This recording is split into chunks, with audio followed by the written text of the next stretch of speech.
used to give lectures every month about how to run an economy, how to fix the economy. He posed 170 questions to my vice president, Emisata. He should go and answer the 170 questions himself. Indeed, he shouldn't answer 170 questions. He should answer only 3 questions. 3. Why is the exchange rate 17 cedis to the dollar? Question 1. Exam, he should come and write. Ezu, why has Ghana's debt risen from 120 billion to 767 billion in 8 years? Question 2, he should come and answer. Question 3, why is inflation where it is? Why did it rise to 54% under your administration for 8 years? And then let me add 2 more. Question 4, why did you borrow 42 billion cedis from the Bank of Ghana? Why did you borrow 42 billion cedis from the Bank of Ghana? He should come and answer those questions. You don't need 170 questions. 170 if you want. So that's former President John Dramani Mahama. Let's go to Dennis Miracles Aboagye. He speaks for the Dr. Bawumia campaign. Dennis, you're welcome to Point Blank. I'm sure you've by now heard all the 5 questions that John Mahama is asking. How does your campaign respond to these questions?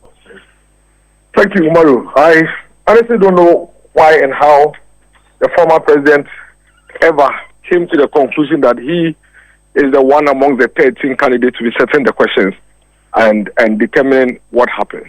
This is a man who has clearly indicated that he is above everybody else and that he's not going to stoop low to debate any candidate running for these elections, let alone Dr. Mahmoud Bawumia. Dr. Mahmoud Bawumia has been demanding and requesting and saying that as part of advanced democracies in 2024, presidential debate is critical in ensuring that the people get to know what each of you represents. You refused. You actually made derogatory comments about him and the other candidates that you will not stoop low. And so we wake up one day and say you have set questions and somebody should respond. I really don't know how he's actually envisaging this contest and whether he's taking the contest seriously. I think he's still playing, honestly speaking. That notwithstanding, Dr. Mahmoud Bawumia has answers to these questions. In fact, on day-to-day basis, he responds to all of these issues to the Ghanaian people, just as he, the former president, advised some weeks ago. If for whatever reason he still thinks that he wants to hear the vice president speak to these issues in his presence, he should come to a debate. Right in his presence, Dr. Mahmoud Bawumia will give him responses to these issues. But these are not issues you should be running away from. Now that the opportunity has availed itself. Imaru who? Why are you not calling him? Why are you not calling him to ask him why he's running away from a debate? And in any case, in my statement, did I tell you we're running away from anything? I said we'll respond. He should come for a debate. Then you will get his responses. How is that running away? Even though he is the one who has refused. He is the one where here in this country, when he said that he made that very derogatory comment that he will not stoop low to debate any of the other candidates, let alone the vice president. So who in this case is running? He can refuse a debate and then go and stand somewhere and ask questions. He has said that he will not honor your debate invitation. After that one, he has already said it. Just like you also in the past said you are not going to debate him. So then what makes him think that he can come and ask questions? Even though the questions... the one who advised. Isn't he the one who advised that we should go and give those responses to the Ghanaian people? That's what Dr. Mahmoud Bawumia did this afternoon in Makola and Okaishi. Okay. What makes the former president think that he can ask questions and everybody should run and come and respond, but he has no answers to give anybody? Has he responded to the question of why he cancelled nurses and teacher training colleges? Has he responded to the question as to why he left this country in Doomsor for 4 years? Has he responded to the question as to why he left nurses and teacher graduates for 3 years without employing them? Has he answered the teachers that he paid 3 months after they had worked for 12 months? Has he given them answers? Those are questions that he himself has to answer. Yeah. If you could just indulge me, Dennis, I would want to hear from the NDC so that I can ask them these questions you are raising. Malik Basintale is Deputy Communications Officer of the NDC. Malik, you're welcome to Eyewitness News, this segment known as Point Blank. Dennis Miracles Aboagye is on the other line. He says you had an opportunity to ask those questions And I mean, John Mahama asked those questions of Dr. Bawumia straight on a podium where he would respond. He refused to do so. Why does he think that he has the locals now to be asking these questions? Maru, the Bawumia asked the 170 questions. Was it not in 2016? Did they partake in the debate in 2016? So where from this hypocrisy? If you asked 170 questions, between the one who had 170 questions and the one who is asking just 5 questions, who should have participated in the debate? Why didn't they participate in the debate in 2016 so they could get the opportunity of asking those 170 questions? So please, we must stop this hypocrisy. I don't know why Alhaji Bawumia is struggling so much to be brought up to the level of President John Dramani Mahama. Please, respectfully, President Mahama is a distinguished man. He's a man who has proven himself beyond reasonable doubt. He's a man whose, records are there for all to see. And he doesn't need a debate platform to, amplify the schools that school children today are attending. He doesn't need a debate platform to show the Bank of Ghana Hospital. He doesn't need a debate platform to show the University of Ghana Medical Center. He doesn't need a debate platform to show the Kutuka Terminal 3 or the Circle Interchange. He doesn't. And he doesn't need a debate platform to tell the people of this country or to remind them that during his tenure, the dollar was changed at 4 cedi 20 pesos. He doesn't. And so he's asking Alhaji Bawumia some of the lies he peddled in 2016. If you remember, even in 2017, Bawumia lied on the IGP. He said the key was in the pocket of the IGP. In fact, if he hadn't even spoken about the dollar by then, it would have been better. Because I am tempted to believe that it was because of Bawumia's reckless statements.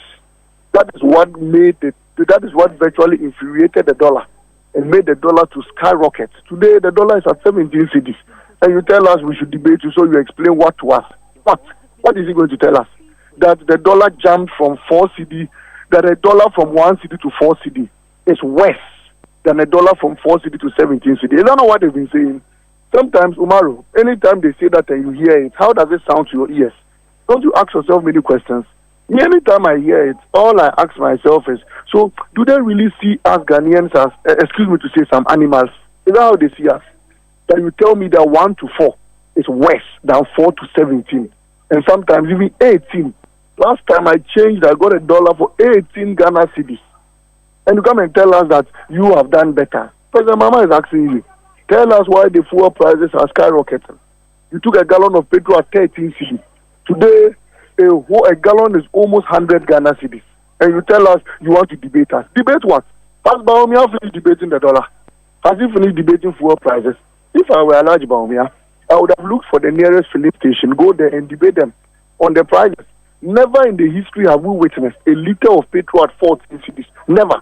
It's never happened. Those days, Umaru, when you hear 14 cedis, you are looking at a gallon or 2 gallons. Today, a liter is at 14 cedis. We cannot buy fuel into our cars.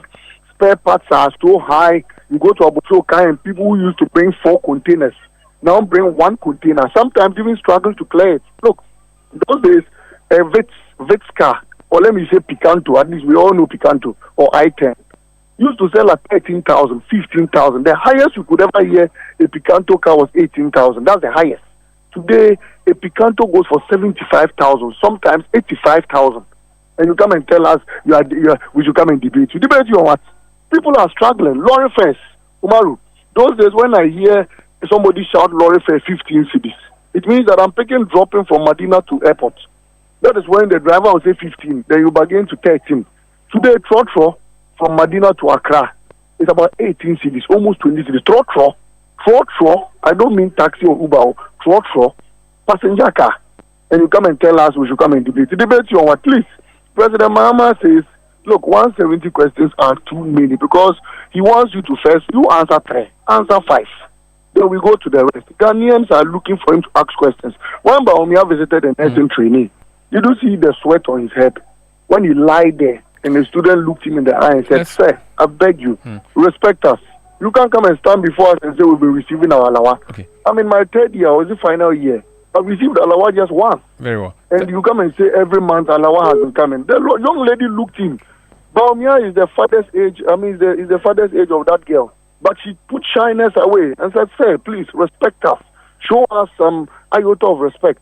I don't receive allowance, so stop lying." Bawumia then turned and said, "Oh, I'll consult." Then I wasn't informed. You weren't informed about what? And you want to debate. You don't even know that whether Alawa goes or not. And you want, what is he going to debate with? You go to Abosokai and all you shout is "Moma Mistiano," and you say that's a policy. Some the Abosokai spare part dealers in Tejima said they just went and looked for an old Opel Vectra home used here, and they put it inside. I said, "Listen, my friend, find your level and power." They are waiting for a 24-hour economy. They are waiting for jobs. They are waiting for a stable dollar. President Mahama says he will stabilize the dollar. They are waiting for reduction in fuel prices. They are waiting for, the cocoa sector are waiting for refineries. The mining sector's refineries.